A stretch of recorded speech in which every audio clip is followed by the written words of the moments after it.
வணக்கம். டிவிகே மாநாடு கரூர் விபத்தில் பலியானவர்களின் குடும்பத்தார் அனைவருக்கும் என்னுடைய ஆழ்ந்த அனுதாபங்களையும் இரங்கலையும் தெரிவித்துக் கொள்கிறேன். முதலில் நானும் விஜய் ரசிகன் தான் என்பதை பதிவு செய்து கொள்கிறேன். விஜய் ரசிகனாக இருந்தாலும் அனைத்தும் கண்மூடித்தனமாக ஆதரிப்பவன் கிடையாது. ஒரு கட்சி கூட்டத்தை கூட்டுகிறேன் என்றால் தன்னை பார்க்க எவ்வளவு ரசிகர்கள் வருவார்கள், எவ்வளவு கட்சி உறுப்பினர்கள் வருவார்கள், நிர்வாகிகள் வருவார்கள் என்று கட்சி நிர்வாகிகளுக்கும் கட்சி தலைவருக்கும் தெரியும். அப்படி இருக்க ஒரு குறிகளான இடத்தை தருகிறார்கள் என்றால் அரசு, நீங்கள் அந்த இடத்தில் ஏன் கூட்டத்தை கூட்டுகிறீர்கள்? சரி, கூட்டம் நடத்துகிறீர்கள். அந்த இடத்தில் நீங்கள் என்ன செய்திருக்க வேண்டும்? முதலில் பாதுகாப்பு பணியில் போலீஸ்காரர்கள் 500 பேர் இருக்கிறார்கள் என்றால் நீங்கள் 5000 பேரை முன்கூட்டியே எச்சரிக்கையாக பாதுகாப்பு பணியில் ஏற்படுத்தியிருக்க வேண்டும்.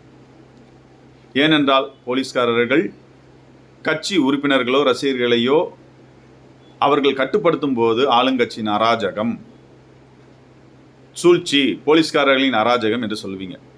அதற்கு பதிலாக உங்களுடைய கட்சி நிர்வாகிகள் பாதுகாப்பு பணியில் இருக்கும்போது அந்த குறை வராது. இரண்டாவது, ஆளுங்கட்சி மின்சாரத்தை துண்டிக்கிறார்கள் என்று தெரிந்தும் நீங்கள் என்ன செய்திருக்க வேண்டும்? முதலிலே அதற்குண்டான பாதுகாப்பு அம்சமாக முன்கூட்டியே ஜெனரேட்டர் வசதிகளை ஏற்பாடு செய்திருக்க வேண்டும், மின்சாரத்துறையை நம்பாமல். இதை செய்திருந்தால் விபத்தை தவிர்த்திருக்கலாம். இனி எதிர்வரும் காலங்களில் இது போல நிகழாமல் விபத்தாக நடந்துவிட்டது, அதுக்கு அடுத்த கட்சியை குறை சொல்வதை விட என்ன செய்யலாம் அப்படின்னு முன்கூட்டியே எச்சரித்து நீங்கள் மாநாட்டை நடத்தினால் நல்லது. உங்களை போன்ற புதிய அரசியல் தலைவர்கள் வருவது சமுதாயத்துக்கு, அதுவும் இளைய சமுதாயத்திற்கு நல்லது. இளைய தலைவர்கள் அரசியல் வருவது வரவேற்கிறோம்.